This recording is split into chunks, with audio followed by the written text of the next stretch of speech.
ये कुछ दिनों बाद आज फिर एक सुनहरा मौका सुनने का, समझने का, अंतर यात्रा का ये दूसरा वीडियो मैं आज अपनी बिटिया के साथ आया हूँ। तो ये घूमना चाह रही थी, मैंने कहा चलो तुम भी चलो मेरे साथ। ये यहाँ का एक बड़ा दिव्य फल है, मैं आपको करीब से दिखाऊं। उसका नाम है हिसालू और प्लेन्स वालों ने तो कोई देखा भी नहीं होगा कि ये फल भी कोई होता है। तो बहुत टेस्टी होता है और बहुत आयुर्वेदिक दवाओं से के गुणों से भरपूर ये फल है। इसका हम आनंद लें, उसके बाद फिर अनंतर यात्रा पर बात करते हैं। स्वागत है आपका इस ब्लॉग में, और इस ब्लॉग में हम बात करेंगे अनंतर यात्रा पार्ट 2। तो सबसे पहले जो वीडियो में मैंने कहा था कि दो प्रकार की हमारी वृत्तियां हैं, अंतर्मुखी और बहिर्मुखी। जब तक चेतना बहिर्मुखी वृत्ति में जीती है और जब तक वह अपने केंद्र तक नहीं पहुंच जाती अंतर्मुखी होकर, तब तक उसकी यात्रा चलती रहती है। अब इसका मतलब ये नहीं कि अंतर्मुखी होते ही आपकी यात्रा बंद हो जाती है, यानी कि आप जस्ट लाइक ए स्टोन यानी पत्थर या कुछ और। यात्रा कभी भी बंद नहीं होती।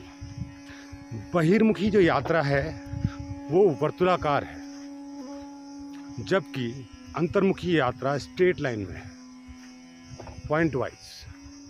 तो अंतर्मुखी यात्रा अगर आपको करनी है तो निश्चित ही आपको अपनी इंद्रियां बंद करनी पड़ेंगी, आपको ध्यान करना पड़ेगा। लेकिन ध्यान में बैठना 1 घंटा किसी कामकाजी व्यक्ति के लिए इतना मुश्किल टास्क हो जाता है कि वो ध्यान में कभी बैठ ही नहीं पाता है, और तरह तरह के बहाने उसके पास मौजूद रहते हैं कि मुझे समय नहीं मिलता है और इस लाइफ में मैं कैसे ध्यान करूं, वगैरह वगैरह। तो मैंने जो अपने जीवन में अनुभव लिया, तो ये जो प्यास थी मेरे अंदर बचपन से ही थी, यानी कि when I was in class 7th और 6th। तो since then I was thinking about the ultimate truth of the world. किसी को ये प्यास बचपन से ही होती है, किसी को ये प्यास जगानी पड़ती है, या कोई दुख उसके जीवन में आए तो उससे उसकी प्यास जगती है। लेकिन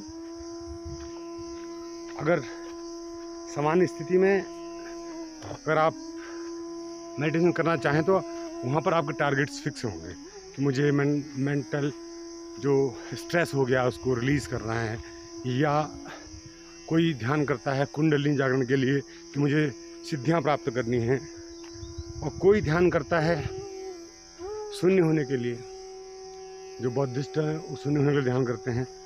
तो तरह तरह के लक्ष्य को लेकर ध्यान किया जाता है, पर मैं जिस ध्यान की बात कर रहा हूँ वो अलक्ष्य है, उसका कोई लक्ष्य नहीं है। आप अपने जीवन में लक्ष्य से मुक्त होना सीखिए। इस ब्रह्मांड को बनाने का कोई लक्ष्य अस्तित्व का नहीं है कि कहीं से आना है और कहीं जाना है। लक्ष्य किसका होता है? जिसके पास वो चीज़ अनुपलब्ध है, तो लक्ष्य करता है कि मुझे ये चीज़ प्राप्त करनी है। अब परमात्मा को क्या लक्ष्य हो सकता है? ऑलरेडी ही सी हैज एवरीथिंग, सब कुछ है उसके पास, चाहे उसे स्त्री मानो या पुरुष मानो या न कुछ मानो, तो इट हैज़ एवरीथिंग। तो उसको ज़रूरत नहीं है कि कोई लक्ष्य बनाए, पर हमारे जीवन में लक्ष्य होता है, इसीलिए हमारा जीवन कष्टपूर्ण होता है। आप किसी भी लक्ष्य को लेंगे तो वो बिना श्रम के आपको मिलेगा नहीं, बिना श्रम के कोई लक्ष्य को पाया नहीं जा सकता है। तो अगर आप श्रम करते हैं तो कष्ट निश्चित ही होगा। अभी अंतर यात्रा पार्ट 1 के रिगार्डिंग कुछ प्रश्न किए थे कि मुझे ऐसा अनुभव हो रहा है, मैं क्या अनुभव कर रहा हूँ। आपके कोई गुरु होंगे आपके कोई आराध्य होंगे। अगर वो जीवित हैं तो बहुत सौभाग्य की बात है, अगर जीवित नहीं हैं तो भी सौभाग्य है। आप एक जो जीवित गुरु नहीं है उसकी वाणी सुनकर किसी जीवित गुरु की तरफ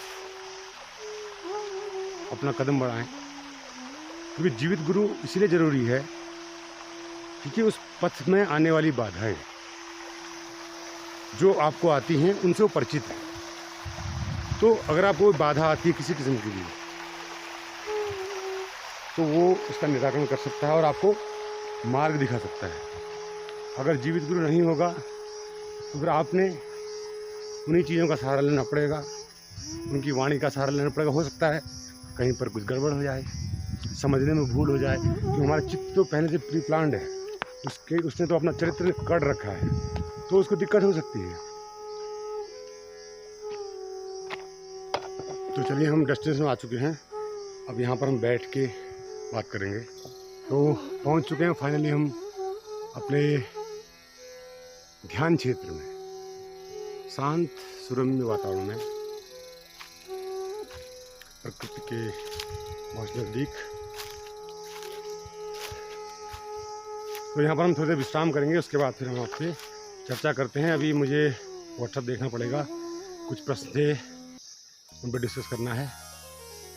और अनंतर यात्रा का ये पार्ट 10 पार्टों में होगा, अभी दूसरा पार्ट है, और भी पार्ट आगे आएंगे। देखिए, आनंद लीजिए और अपने जीवन को सफल कीजिए। तो चलिए अब लेते हैं तैरने का आनंद, उसके बाद करते हैं अनंतर यात्रा पर बात। हम चाकर गोविंद के,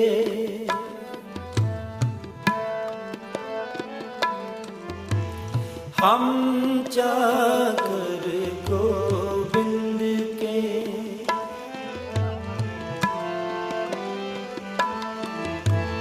हम चाकर गोविंद के।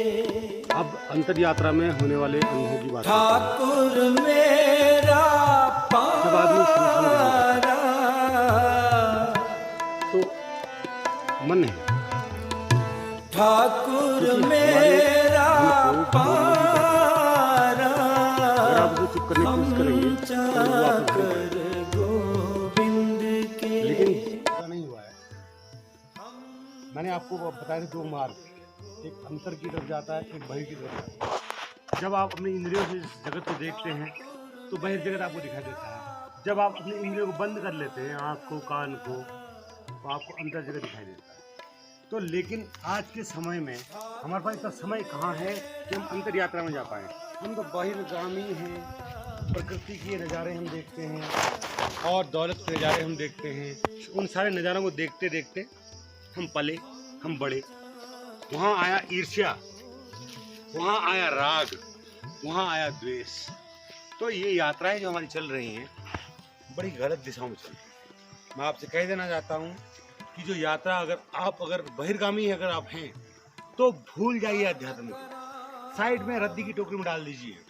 आप घूमिए फिरिए, एंजॉय करिए। लेकिन अगर आप अंतर्गामी हैं तो चले जाइए आप गुफाओं में, चले जाइए आप प्रकृति की गोद में अकेले, नितांत अकेले, जहाँ आपको मिलेगा प्रकृति का नज़ारा। मैं भी देख पा रहा हूँ 2 पक्षी बड़े आनंद ले रहे हैं, शायद वो हस्बैंड वाइफ है। लेकिन अगर मनुष्य हस्बैंड वाइफ होता तो लड़ रहा होता, झगड़ रहा होता, पता नहीं क्या क्या कर रहा होता। एक बार वहाँ कैमरामैन, अगर आप फोटो वहाँ ले जाएंगे तो जो 2 पक्षी हैं उनकी तरफ एक बार कैमरा ले घुमाइए। वो जो पक्षी हैं, देखो एक पक्षी वहाँ पर है, क्या वो दिख पा रहा है आपको? और दूसरा पक्षी भी आ रहा है वहाँ पर बगल में। और एक स्नैप आपको यहाँ से अच्छा मिलेगा, आप यहाँ आइए। ये नज़ारा है, बिल्कुल ऐसा नज़ारा प्रकृति को माँ कहता हूँ, प्रकृति को माँ कहता हूँ, इसीलिए कहता हूँ तो माँ जैसी उसकी गोद में आप सो जाएं, लेट जाएं, पड़े रहें, वो आपको कभी प्यार से सहलाती है हवाओं के माध्यम से, कभी वो सहलाती है आपको प्रेम से। आप उसके प्रेम को, ये जल जिसके बिना आदमी जी नहीं सकता, ये हवा बिना आदमी जी नहीं सकता। मुफ्त दे रखा है आपको, किस लिए दे रखा है? क्या आप घमासान मचाएं यूक्रेन की तरह, रूस की तरह, अमेरिका की तरह? क्या आप इसीलिए आपको इस धरती में पैदा किया कि आप दुनिया में अशांति फैलाएं? अगर आप मनुष्य हैं तो आप शांत हों, अगर आप जानवर हैं तो आप अशांत होंगे। हर वक्त आप अपनी जानवरपना को इस संसार में डाल डाल के इस संसार को भ्रष्ट कर रहे हो। मैं कह देता हूँ कि जो व्यक्ति लड़ता है वो निश्चित ही जानवर है। जो व्यक्ति अपनी आज़ादी में जीता है वही इंसान। और भगवान जैसी कोई चीज़ संसार में नहीं है। अगर है तो वो है देव शक्तियाँ। वो हमारी पहुंच से परे इसलिए हैं क्योंकि अभी हम शरीर में हम जब तक रहेंगे तो वो शक्तियाँ हमारी पहुंच से परे रहेंगी। और जिस दिन अगर आपका भाव किसी देवता के प्रति है तो वो आपको अवश्य उपलब्ध हो जाए, ये मेरा मानना है। तो यही अंतर यात्रा पार्ट 2 है। और इस पार्ट 2 में आप ये समझ लीजिए कि अगर आपको जीना है ज़िंदगी को तो उस ढंग से जीना है जिस ढंग से आपको अस्तित्व जीने के लिए कह रहा है। अगर आपके अंदर से आवाज़ ये आ रही है कि हमें जीना है, तो ऐसे ढंग से जीना है जिस ढंग से आपको आनंद आए। इस ढंग से नहीं कि आप टेंशन से भर जाएं, नींद की गोलियां खाएं, शराब पिए, ऐसे नहीं जीना है। तो जीवन का जो असली महात्म्य है वो है स्वतंत्रता में आज़ादी, घर से आज़ादी, मन से आज़ादी। और मैं तो ये कहता हूँ कि आत्मा से भी आज़ादी। आत्मा भी से भी अगर आज़ादी अगर पा लेंगे तो आप जी लेंगे जीवन, पूर्णतः जी लेंगे जीवन को। हमारा जो परिवेश है इतना प्रकृति ने हमको दिया है, इतना सब कुछ हमको दिया है, उसके बावजूद भी हम उन होटलों में, उन मैखानों में घूमते रहते हैं। क्यों? और वहाँ जाकर अपने भड़ास जो उल्टी हमने समाज में जो इकट्ठा किया उसको उल्टाते हैं। तेरी इसने ये कर दिया, उसने ये कर दिया, उसने ये कर दिया। क्या है ये जिंदगी?